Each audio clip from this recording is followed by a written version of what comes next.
Dreaming. ये technique doctor when winger ने अपनी बुक द आइंस्टाइन फैक्टर में दी है। डॉक्टर विंगर ने अपना पूरा करियर उन चीजों को ढूंढने में डिवोट किया जिससे इंटेलिजेंस बढ़ती है। रिसर्चर्स में पता चला कि अगर आप इस टेक्निक को सिर्फ 5 मिनट भी हर रोज करते हैं तो हर महीने आप अपना IQ लेवल 2 पॉइंट्स तक इंक्रीज कर सकते हैं। यानी अगर कंटिन्यूसली आप इसको 1-1.5 साल तक करते हैं तो आप अपना IQ लेवल बहुत ही हायर रेंजेस में ला सकते हैं, इवन क्लोज टू 130। तो अब सवाल ये आता है कि इसके लिए हमें करना क्या होगा। इसके लिए हम अपनी आंखें बंद करते हैं और किसी एक पिक्चर को इमेजिन करते हैं और उस पिक्चर के बारे में जितनी डिटेल में हो सके उतनी डिटेल में उसको डिस्क्राइब करते हैं। अब ये टेक्निक इसलिए काम करती है क्योंकि हमारे ब्रेन के 2 पार्ट्स हैं, लेफ्ट साइड और राइट साइड। हमारा ब्रेन का एक पार्ट डील करता है लैंग्वेज से, भाषा से, जबकि दूसरा पार्ट डील करता है इमेजिनेशन से, पिक्चर से। और इस टेक्निक में हम लैंग्वेज का, भाषा का इस्तेमाल कर रहे हैं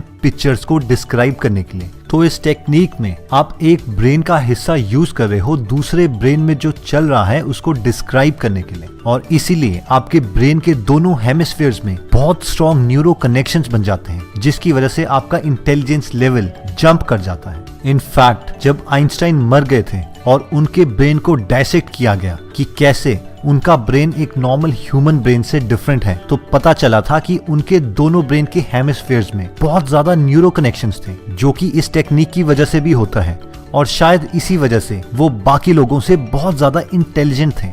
दोस्तों, इमेजिनेशन को इम्प्रूव करने के लिए जो सेकंड मोस्ट इम्पॉर्टेंट चीज है वो है रीडिंग। जब भी आप कोई नई बुक पढ़ते हैं या नॉवेल्स पढ़ते हैं, उससे होता ये है कि आप अपने ब्रेन में नए एक्सपीरियंसेस लेके आते हैं, डिफरेंट लोगों की डिफरेंट स्टोरीज को सुनते हैं, जिससे आपके ब्रेन में और ज्यादा थॉट्स आते हैं, आइडियाज आते हैं, डेटा आता है और इवेंचुअली ये सारी चीजें आपकी इमेजिनेशन को बूस्ट कर देती है। क्योंकि जो चीजें आपने पहले इमेजिन भी नहीं की थी, उन बुक्स में वो वर्ड्स पढ़ के, वो लैंग्वेज पढ़ के आप उन चीजों को इमेजिन करने लग जाते हैं, एक 3D इमेजेस क्रिएट करने लग जाते हैं और फाइनली अपनी इमेजिनेशन को बहुत ज्यादा इंप्रूव कर देते हैं।